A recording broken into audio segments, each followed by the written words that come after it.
El pasaje de la palabra de Dios para hoy está en Santiago, capítulo 5, versículos 13 al 16. Si tienen sus Biblias listas, ábranlas.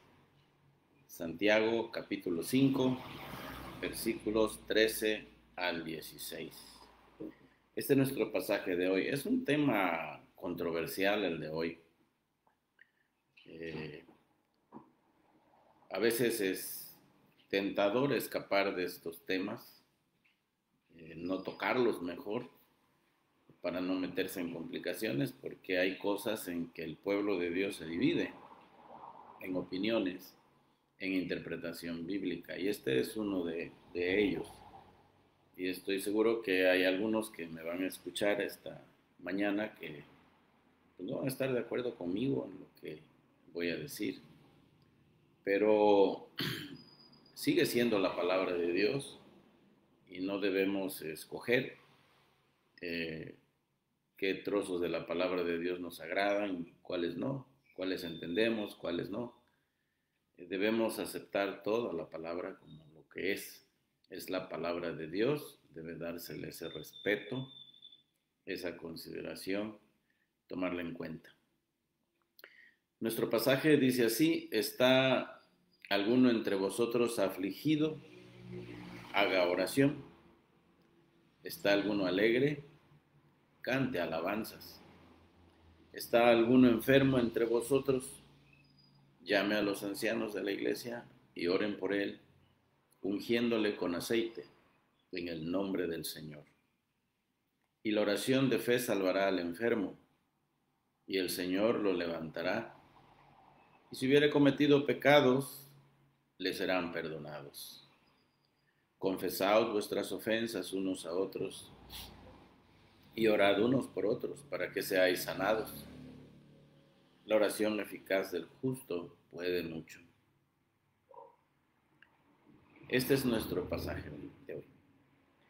Bueno, si se dan cuenta, Santiago fue un excelente pastor, pues aconsejaba bien a sus ovejas. Es difícil pensar que a Santiago se le escapara algún aspecto de la vida cristiana en su epístola. Yo he considerado por lo menos 15, 16 temas diferentes que Santiago ha tocado de la vida cristiana en su epístola. Les habló, por ejemplo, les habló de las pruebas, les habló de pruebas que vienen de afuera hacia adentro, pruebas o tentaciones que vienen de adentro de uno hacia afuera. Les habló del practicar la palabra de Dios, de no solamente ser oidores olvidadizos de la palabra de Dios, sino hacedores de la palabra de Dios. Les habló de practicar la palabra de Dios. Les habló de la verdadera y la falsa religión. Les habló del problema de la discriminación en la iglesia. Les habló de la fe verdadera y la fe que no es verdadera. ¿Cuáles son las evidencias de esa fe auténtica, salvífica, fe verdadera? Les habló del problema de la lengua. ¿Qué tan peligroso es este pequeño miembro que está en nuestros cuerpos, que con ellas, como una pequeña chispa, puede causar un gran incendio? Y ella misma pues es alimentada por las mismas llamas del infierno. Bueno, les habló de las dos clases de sabiduría. Bueno, la sabiduría que es de Dios y la sabiduría que no viene de Dios. Les habló del peligro del amor al mundo. Esta era nuestra vida antes. Nosotros amábamos a este mundo y nos desvivíamos por él. Y bueno, lo dejamos una vez que nos entregamos al Señor, pero sigue habiendo ahí la tendencia natural de la carne de apuntar hacia las cosas del mundo y a querer amar las cosas del mundo. Bueno, el amor al mundo. Les habló también del problema de la soberbia, la arrogancia. Es otro tema tremendo. Les habló de la murmuración. Cuidado con andar murmurando los unos de los otros. Les habló de la confianza en uno mismo también, que es malo, es incorrecto ponerse a planear cosas sin tomar en consideración a nuestro Dios, cuando Él debe ir delante de nosotros dirigiendo el camino seguro para nosotros. Pero hay cristianos que les gusta planear las cosas a su manera y luego pedir a Dios que bendiga sus planes. La confianza de uno mismo. Y esto es arrogancia también. El problema es el orgullo. El pensar que yo puedo, yo lo voy a hacer, soy positivo y mis palabras se cumplen. No, no se cumple nada que no sea la voluntad de Dios. Habló también del pecado del rico, cómo se aprovecha del pobre.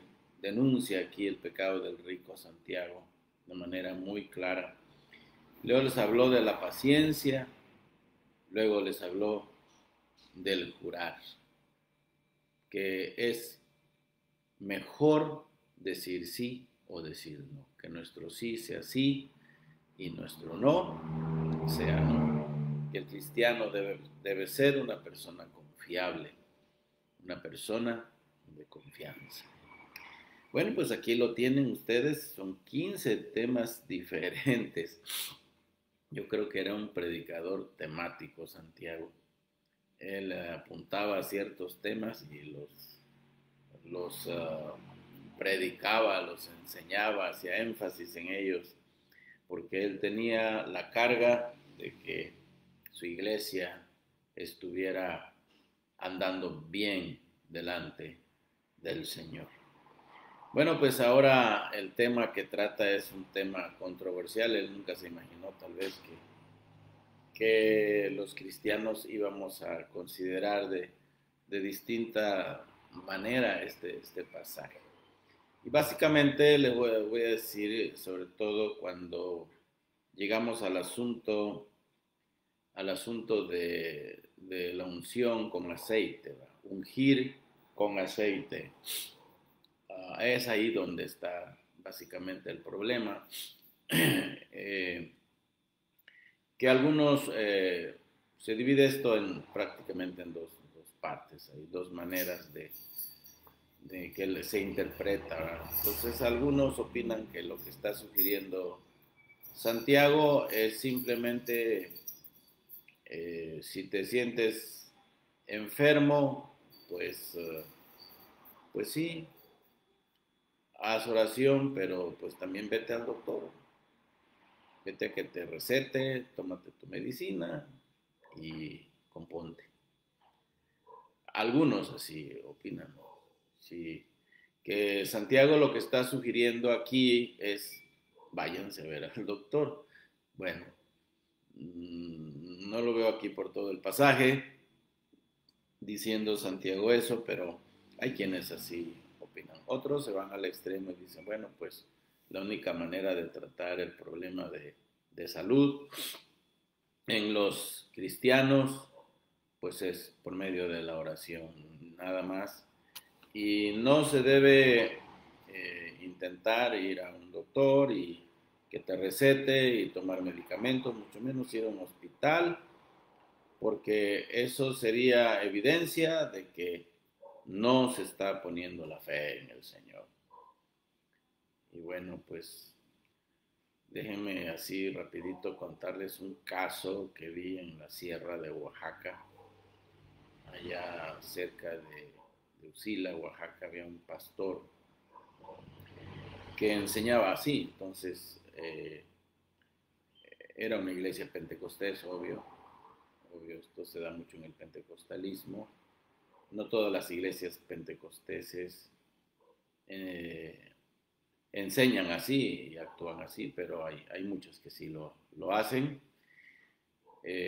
Hubo un contagiadero en ese pueblo de una enfermedad, era algo parecido a la tifoidea, y pues los hermanos empezaron a contagiarse también, y pues algunos empezaron a morir, a perder la vida. ¿Y qué hacía este pastor? Decía, no, es pecado ir a un doctor, es pecado comprar medicina, es pecado tomar medicamentos, porque es evidencia de no tener fe. Ustedes tienen que confiar en el Señor, deben tener fe en el Señor, deben orar y esperar que Dios les sane. La enfermedad en realidad era algo parecido así, era tuberculosis lo que tenían ellos. Era una plaga en ese lugar. Entonces uno le pegó tuberculosis y se empezaron a morir los hermanos. Fue una cosa tremenda porque se murieron varios, varios fallecieron. La enfermedad no perdona, hermanos. Entonces, si no tenemos nosotros un entendimiento balanceado, correcto, de las escrituras, podemos meternos incluso hasta en problemas legales. ¿Cuántos testigos de Jehová se han metido así en problemas legales, ¿verdad? Por impedir que se hagan transfusiones de sangre a miembros de su secta, porque ellos tienen la idea que la sangre es el alma de la persona, y cómo vas a revolver el alma de una persona con otra, y se les hace a ellos un pecado imperdonable. Entonces hasta placas se mandan a hacer que digan ahí soy testigo de Jehová, y por lo tanto no permito, no doy mi consentimiento para que me hagan transfusiones de sangre. Y algunos han sido denunciados legalmente y han ido a parar a la cárcel por esto. Bueno, ¿qué vamos a ver aquí? ¿Qué es lo que quiere el Señor mostrarnos aquí? Bueno, es muy práctico, Santiago, es muy práctico. Él en primer lugar recomienda que si alguien está afligido, pues que se ponga a orar. ¿Está alguno entre vosotros afligido? Pues haga oración, póngase a orar. En realidad,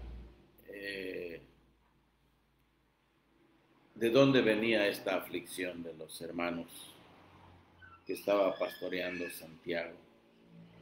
Bueno, pues sus lectores, recordemos que eran cristianos perseguidos, eran cristianos sufrientes. Ellos ya les había recomendado que no se amargaran contra sus perseguidores, contra sus detractores. Normalmente eran personas ricas que tenían las posibilidades para arrastrarlos hasta los tribunales y hundirlos. Pero Santiago les pide que se pongan a orar y oren por ellos. Esto lo aprendió del Señor Jesús, quien decía que debemos orar por nuestros enemigos y hacerles bien. de ser posible, hacerles bien a nuestros enemigos. Orar por ellos, no amargarnos contra ellos. Él dice, no se amarguen contra sus perseguidores. Ellos no debían afanarse tampoco por sus problemas. Esa recomendación dio el apóstol Pablo a los filipenses. Por nada estéis afanosos, les dice. Antes sean conocidas vuestras peticiones delante de Dios y Padre, ¿verdad? Con acciones de gracias. Y la paz de Dios, que sobrepasa todo entendimiento, guardará vuestros corazones y vuestros pensamientos en Cristo Jesús.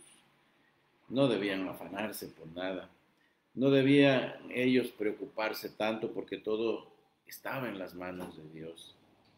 El apóstol Pedro dice en su epístola, echando toda vuestra ansiedad sobre Él, porque Él tiene cuidado de nosotros. Debemos confiar en el Señor. Bueno, en realidad cuando la aflicción llega a nuestra vida, tendremos una gran motivación para orar. Cuando hay aflicción nos sentimos obligados a orar, pues para nosotros la oración se convierte en un refugio. Bueno, ¿qué ventaja tiene el cristiano entonces, verdad? Porque esta ventaja no la tiene el que no conoce al Señor. El que no conoce a Dios, ¿en dónde se puede refugiar? Si cuando cae en aflicción, sus mismos amigos, a veces hasta los parientes, los olvidan, los esquivan. Y si los problemas son fuertes, pues aún hasta los amigos y los familiares tienen miedo que esa persona se acerque y les pida apoyo, les pida ayuda económica. Entonces, ¿qué otro refugio nos queda que el Señor? Entonces, el consejo es muy bueno. Te sientes afligido, ahora por la razón que sea, ¿verdad? Ahora no es la persecución, seguramente. En algunos casos sí, pero el nuestro no lo es, gracias a Dios. Pero de alguna manera somos perseguidos por el mundo y hay cosas que nos afligen. Estoy seguro que usted que me está oyendo tiene aflicciones en el corazón, que hay cosas que le están preocupando, que hay cosas que le dan tristeza. ¿Cuántos no han sido decepcionados de su mejor amigo? ¿Cuántos no han sido traicionados por la lengua de alguien por allí que se atrevió a decir algo que no tenía razón o que simplemente quería envilecerlo delante de otros, hacerle quedar mal delante de otros? Y bueno, hay aflicciones en nuestros corazones. ¿Qué es lo mejor que podemos hacer? Orar. A veces Dios trae la aflicción a nuestra vida para animarnos a buscarlo en oración. Nuestro Dios es tan celoso. Y decía un hermano, bueno, no crean que Dios no se fija con qué confianza nos acercamos a nuestros amigos para contarles nuestros problemas. Queremos sacar todo eso que está en nosotros, que nos está agobiando, nos está afligiendo, y para eso buscamos a nuestros mejores amigos. En cuántas ocasiones Dios se queda observándonos, como diciendo, mira nada más, mi hijo, mi hija, en lugar de refugiarse en mí, se está refugiando en sus amigos. Cuando yo soy el único que le puede aliviar de esos problemas, yo soy el único que le puede aliviar el corazón, yo soy el único que le puede dar esperanza y yo soy el único que le puede resolver el problema, pero pues está buscando amigos. Dios es celoso, hermanos. Yo me temo que esa es la razón por la que Dios se encarga de quitarnos a nuestros mejores amigos. Él permite que Satanás nos ataque. Él le suelta un poco la cuerda al enemigo para que se lleve a nuestras a nuestros mejores amigos. Yo recuerdo un amigo, no voy a dar a su nombre, pero si me está oyendo, si me va a oír, va a entender, que yo le amé intensamente con mi familia. Íbamos y compartíamos, como dice la palabra de Dios, los mejores secretos, ¿verdad? Y su casa de mi amigo era mi casa, su familia era mi familia era su familia. Yo podía llegar a esa casa, hacía mucho calor, recuerdo, en los pasillos de la casa donde corría el aire, porque no tenía aire acondicionado. Ahí nos acostábamos, poníamos un tapete, cualquier cosa. Era una confianza tremenda. Cuando lo iba yo a visitar, yo no sabía yo qué llevarle, yo quería agradarle, que disfrutar algo de acá, algo típico de donde yo vivo. Bueno, y también él me compartía una cosa tremenda, pero por ahí llega una persona o dos y empezaron a decirle cosas que yo no había dicho de él. Y este hombre vino directamente a decirme, hizo un viaje especial para eso. Sabes que tú estuviste diciendo esto y esto de mí, de mi familia. Y híjole, le costó perdonarme. Perdí a mi mejor amigo. Cómo me dolió el corazón. Porque para mí no era solamente un amigo, era como un padre. Hasta la fecha le quiero, le amo. Gracias a Dios, la amistad está regresando. Pero pues ya de viejos, imagínense ustedes. Cuando les hablo de esto, tendría yo cuando mucho unos 25 o 30 años. Ya pasaron 35 años sin mi amigo. Ya regresó mi amigo, gracias a Dios. Me gozo mucho. Pero hermanos, ¿cuántas veces por una simple palabra, por una plática incorrecta, logramos destruir una amistad hermosa? Debemos tener mucho cuidado con ello. Y eso sí que nos da aflicción. Eso sí que nos entristece. Entonces yo no sé el caso de usted cuál sea, pero sea cual sea, si usted está triste, ¿qué dice Santiago? Pues póngase a orar. No confíe tanto en los amigos como confíe en el Señor. Segundo consejo, si está usted alegre, pues póngase a cantar. Tal vez usted me diga, ay hermano, pero es que usted no me ha oído cantar. Yo abro la boca y parece como si estuviera saliendo el sonido de un volteo cuando está tirando la grava. Soy muy feo. Bueno, yo creo que es la razón que muchos quedan callados en la iglesia cuando cantan, pero no cuando alabamos a Dios. Pero no debemos nosotros limitarnos por ello, porque Dios, más que oír nuestra voz, la calidad y el profesionalismo con que cantemos, Él escucha nuestro corazón. Además, alabar a Dios, cantarle a Dios es una deuda continua que tenemos con Él, porque Él se lo merece. Él es nuestro Dios. Más que cantar a la naturaleza o cantarle al amigo, cantarle a la mujer o cantarle a la vida, deberíamos cantarle a nuestro Dios, porque estamos endeudados con Él. Día a día nos da sus bendiciones, día a día nos da sus misericordias, día a día, día con día Él nos cuida. Él, miren, a veces no nos damos cuenta, la mayoría de las veces, en verdad, ni siquiera nos damos cuenta cómo el Señor cuida de nosotros y nos comparte sus tiernas misericordias. Yo les contaba de lunes en la noche a los hermanos en la iglesia, ¿verdad?, de cómo estuve a punto de atropellar a una persona en una motocicleta, en mi camioneta.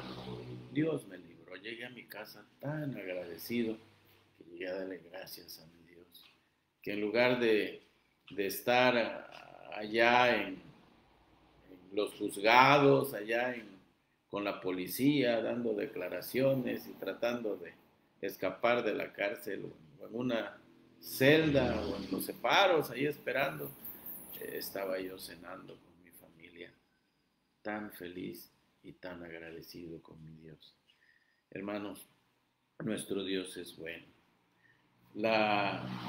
Dijo John F. MacArthur que la respuesta natural de un corazón gozoso es alabar a Dios. Esa es la respuesta natural de un corazón gozoso, la alabanza a Dios. Comenta el hermano Matthew Henry en su libro, en su comentario a Santiago, que algunos escritos del primer siglo de una carta de Plinio y unos pasajes de Justo Mártir y Tertuliano dicen que los cristianos acostumbraban a cantar himnos, ya sea sacados de la escritura o composiciones más privadas en su adoración. Ahí termina la cita de Matthew Henry. Bueno, es así como cantaban los cristianos. Normalmente usaban la Biblia para cantar.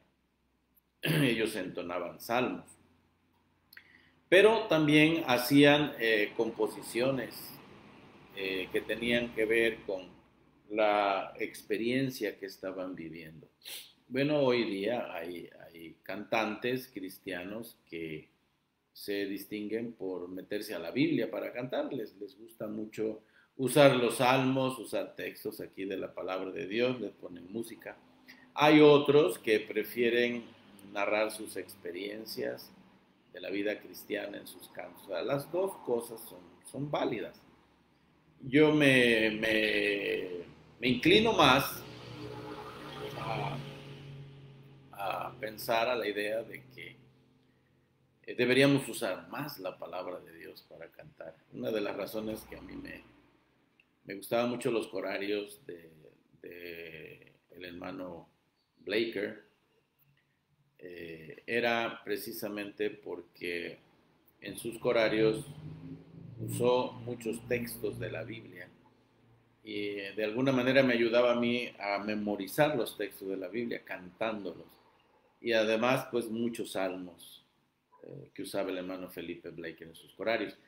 Luego cuando él y este otro hermano confeccionaron, hicieron esta colección de himnos para el himnario Celebremos su Gloria con mi hermano Kenneth Hanna, otro hermoso hermano que conocí, gran misionero, los dos grandes misioneros, grandes músicos, hermano. Yo logré verlos tocar, ¿verdad? El hermano Felipe Blaker, su trompeta, y el hermano Kenneth Hanna tocando su acordeón magistralmente. Estos cantos era algo que me emocionaba mucho. Y bueno, pues quedó de recuerdo, ¿verdad? Este trabajo que hicieron ellos dos, Celebremos su Gloria, muy recomendable, porque tiene también muchos cantos así. Bueno, pues los cristianos cantaban, y los cristianos cantamos, hermanos. Y una de las cosas que distingue a nuestra iglesia es precisamente el canto. Les gusta cantar mucho a los hermanos y nos gusta usar el himnario, cosa que ya se está perdiendo hoy día en la iglesia, en muchas iglesias evangélicas, debido al uso del famoso cañón. Ponen mayormente música contemporánea. Yo no abogo por eso, yo abogo que se retengan los himnos, porque la doctrina que nosotros creemos y predicamos está en esos himnos. Los himnólogos antiguos, lo más antiguos, lo mejor, vaya, más estos himnos que surgieron de la era misionera y de épocas de persecución, fueron escritos por cristianos perseguidos, cristianos que vivieron también, misioneros también, que vivieron situaciones terribles, surgieron de una experiencia tremenda y apegándose a la palabra de Dios. Otros de tragedias, como el hermano Patford, que escribió este himno, Estoy bien con mi Dios, en base a esa experiencia de la pérdida de sus hijas en el mar, ¿verdad? Y todo eso. Bueno, hay una infinidad de cantos, ¿verdad? Los himnos de los grandes himnólogos como Isaac Watts, Fanny Crosby y muchos más, ¿verdad? Carlos Wesley, John Wesley, ¿verdad? Los himnos compuestos por estos hermanos. Fue una cosa tremenda, dejaron huella y una gran herencia para el pueblo de Dios. Pero miren ustedes desde un principio, hacia dónde se inclinaba la iglesia cuando se trataba de adorar a Dios, a la misma palabra de Dios. Eso es lo que Pablo pidió a los colosenses, allá en Colosenses 3, 16, que sus cantos debían estar compuestos así. Les leo la cita de Pablo a los Colosenses, capítulo 3, versículo 16. Dice, la palabra de Cristo mora en abundancia en vosotros, enseñándoos y exhortándoos unos a otros en toda sabiduría, cantando con gracia en vuestros corazones al Señor, con salmos e himnos y cánticos espirituales.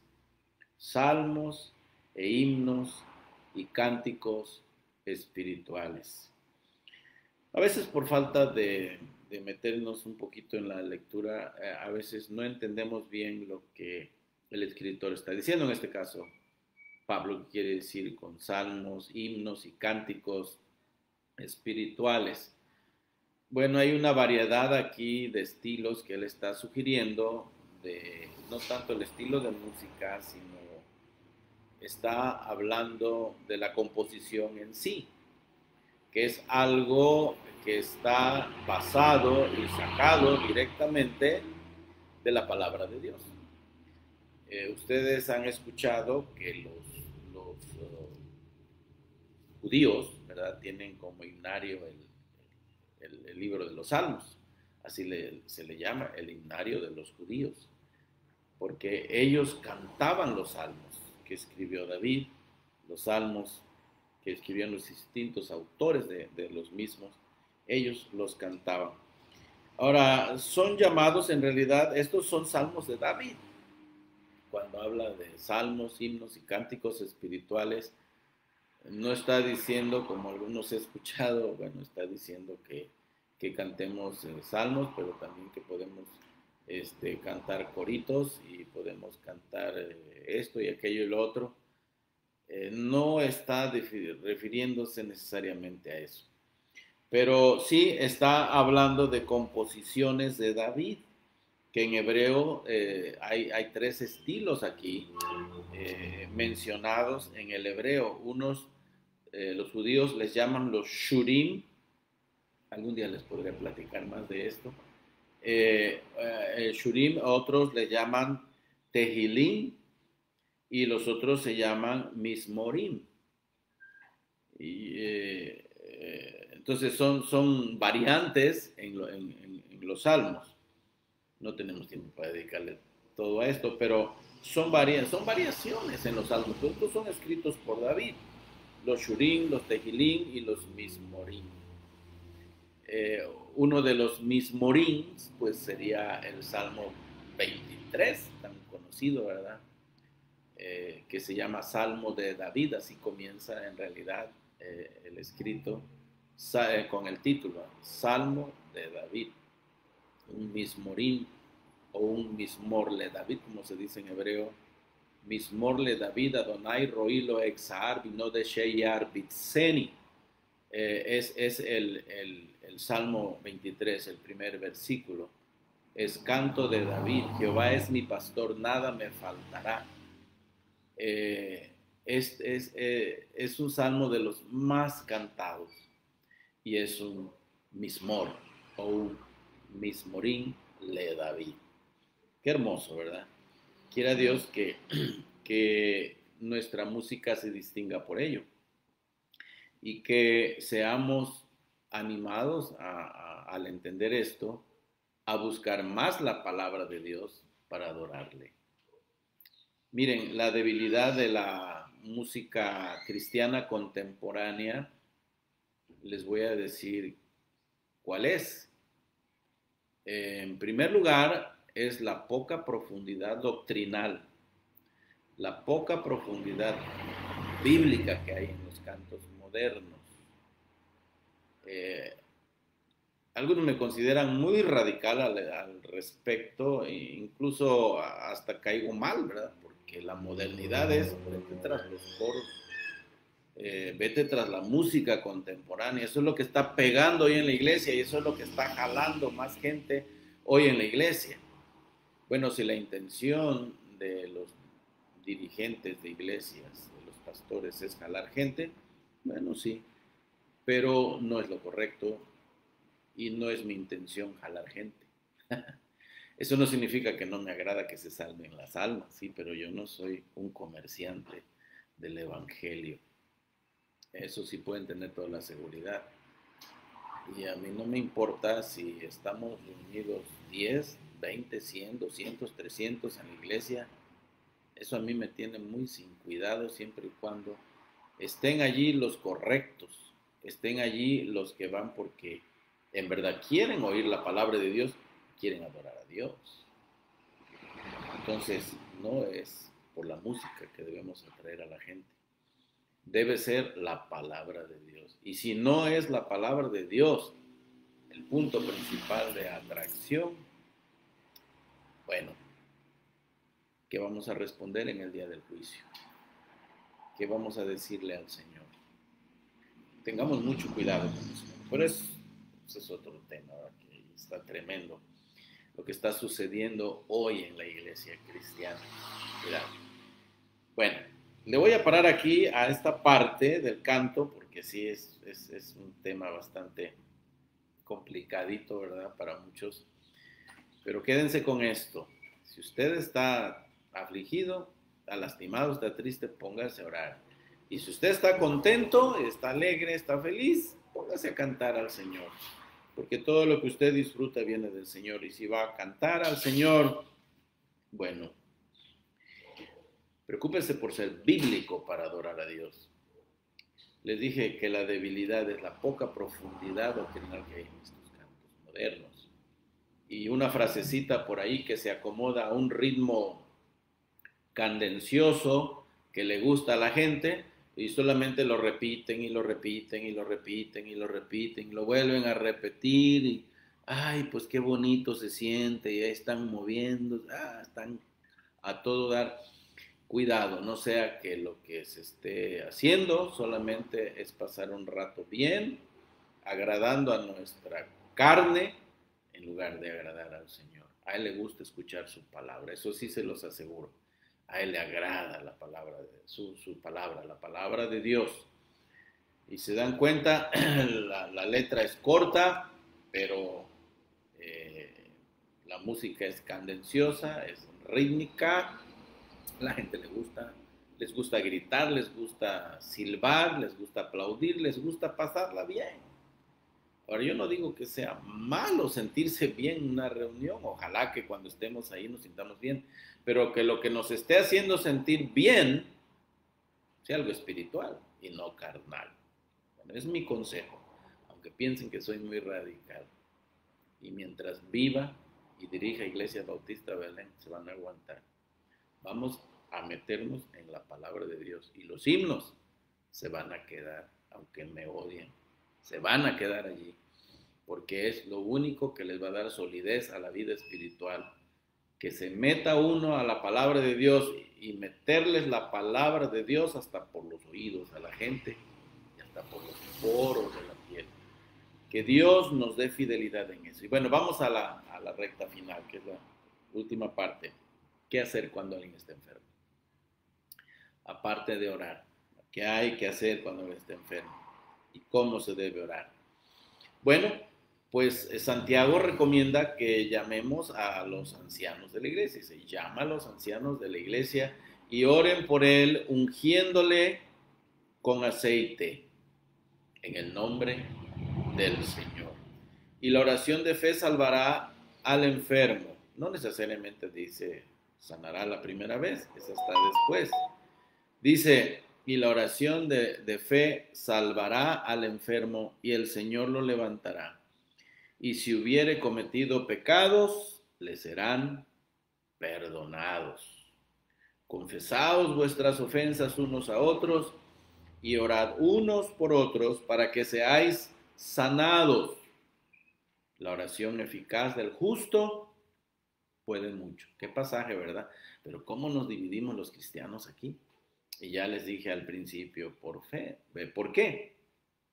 ¿Por qué nos dividimos? Bueno, es por nuestro entendimiento diferente de este pasaje. Unos, como les dije, que opinan que, que Santiago está hablando del aceite solamente como un remedio, como una receta. Y bueno, se les concede algo de razón a quienes opinan así, ¿verdad? Porque en realidad el aceite era usado como un medio medicinal en aquellos tiempos.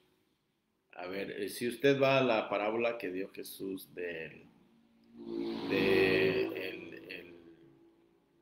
este hombre que fue asaltado en el camino, ¿verdad? Y luego fue abandonado allí, ¿verdad? Pero pues llega este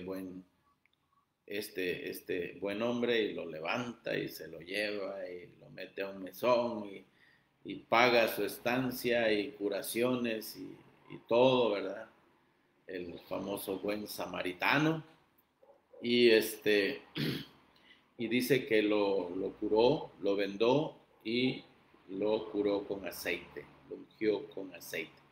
O sea, no era un rito el que estaba haciendo el samaritano. Para empezar, era samaritano, que sabría él de todas estas cosas, ¿verdad? De la unción a los enfermos y todo eso, no lo estaba ungiendo, orando por él, simplemente lo curó, lo vendó y le aplicó aceite, lo frotó con aceite para aliviar sus heridas, porque los ladrones lo habían dejado en un estado muy crítico, muy mal. Entonces, bueno, por eso algunos deciden, no, estás enfermo, vete al doctor. No, espérate, voy a orar, me voy a arrodillar, a pedir la bendición del Señor. No, hombre, deja de estar ahí de religioso. Vete a ver al doctor que te dé una receta, te tomas la medicina y te compones. Así fríamente, vaya. Pero no, yo no veo el sentido del pasaje así. Ya se los leí varias veces y ustedes pueden estar de acuerdo conmigo que no es así. Eh, dice, y dice la palabra, dice, y lo que quedare del aceite que tiene en su mano, lo pondrá sobre la cabeza del que se purifica y hará el sacerdote expiación por él delante de Jehová. Dice Levítico 14:18. Esto en el Antiguo Testamento se usaba el aceite para ungir a los sacerdotes, a los reyes, se les derramaba todo un cuernote, ¿verdad? De carnero lleno de aceite, se le derramaba en la cabeza, como dice el salmista, y se escurría por toda la barba y hasta las vestiduras, y se iba por todo hasta los bordes de la vestidura.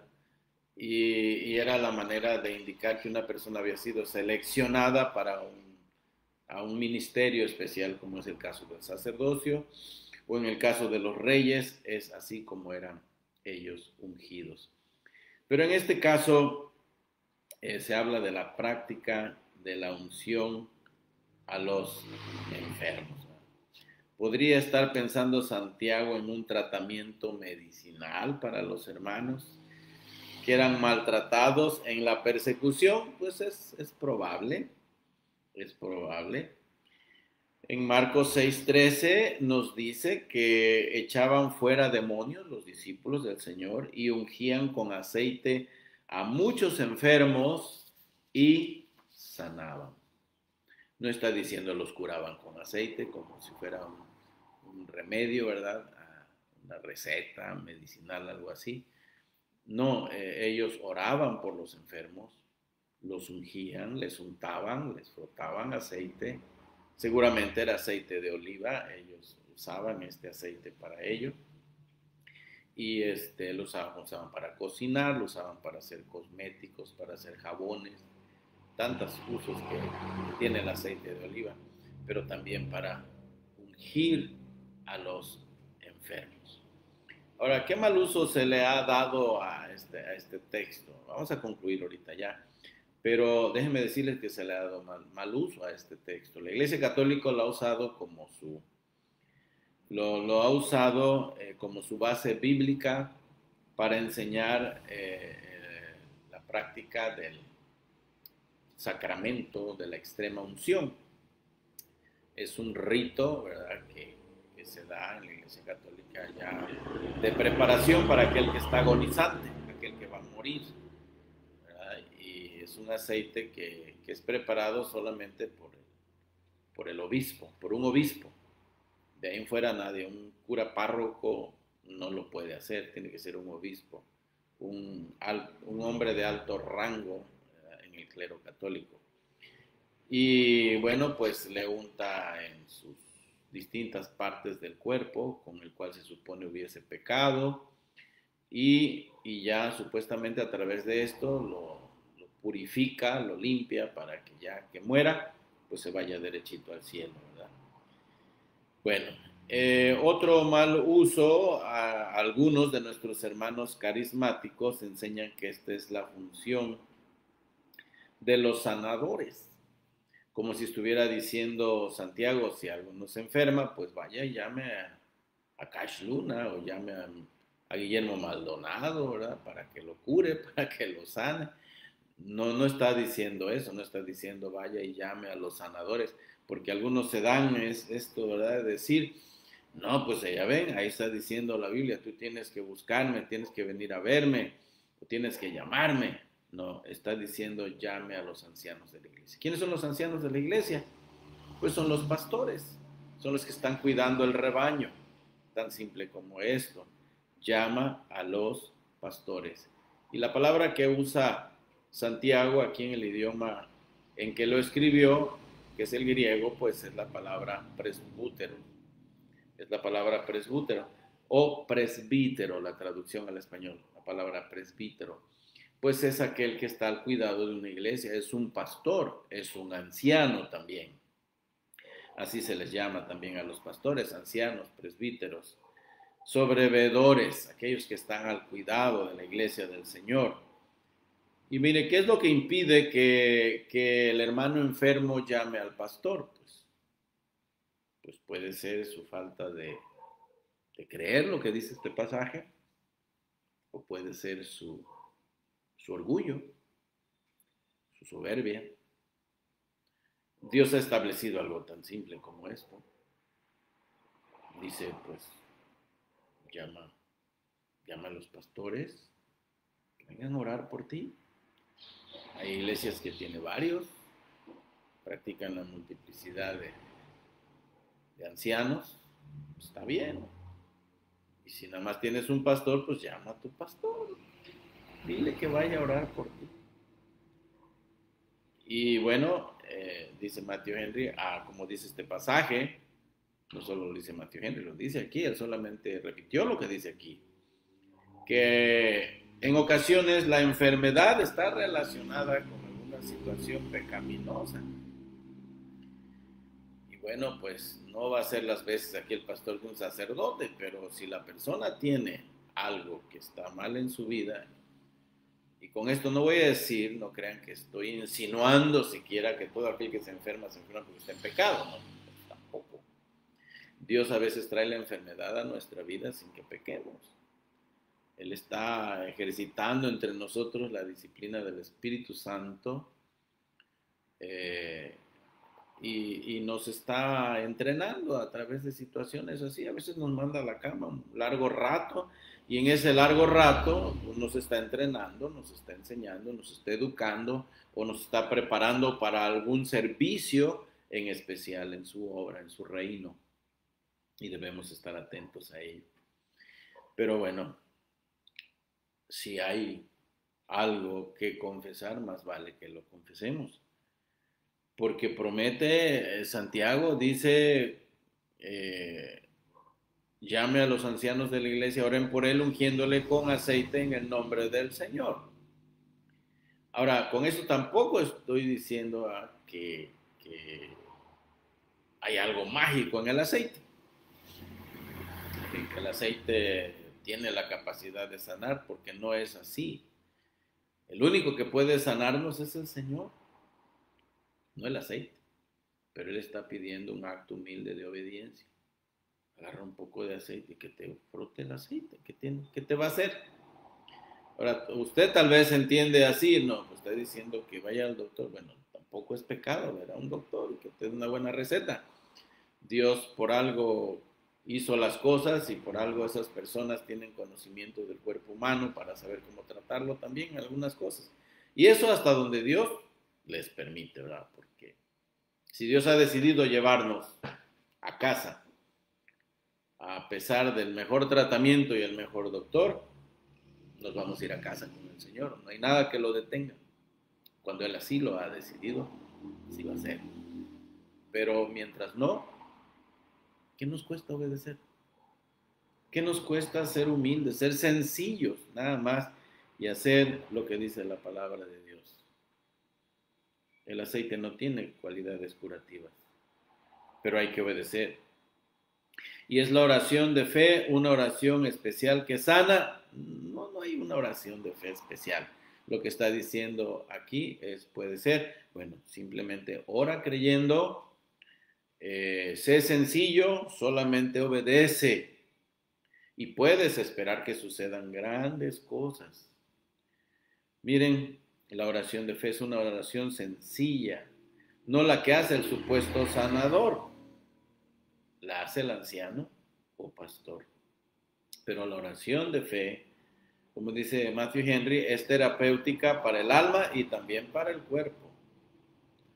¿Podría sanar la persona? Pues la palabra de Dios dice que sí. Yo he visto esto repetidas ocasiones, hermanos, los que hemos estado al frente del ministerio como un servidor ya por más de 30 años. Imagínense todo lo que he visto. Podría ocupar otra hora aquí para decirles las experiencias que he pasado. Yo sé que Dios tiene el mismo poder y yo sé que Dios sigue haciendo sanidades, pero lo hace cuando Él quiere y lo hace cuando menos lo esperamos, sinceramente hablando. Yo me he quedado sorprendido, como con una simple oración de obediencia sencilla suceden grandes cosas. Ahora algunos dicen, ay, pasó con el hermano Moy, seguramente tiene el don de sanidad. Ni te hagas ilusiones, yo no tengo el don de sanidad. A mí me gusta obedecer lo que dice la palabra.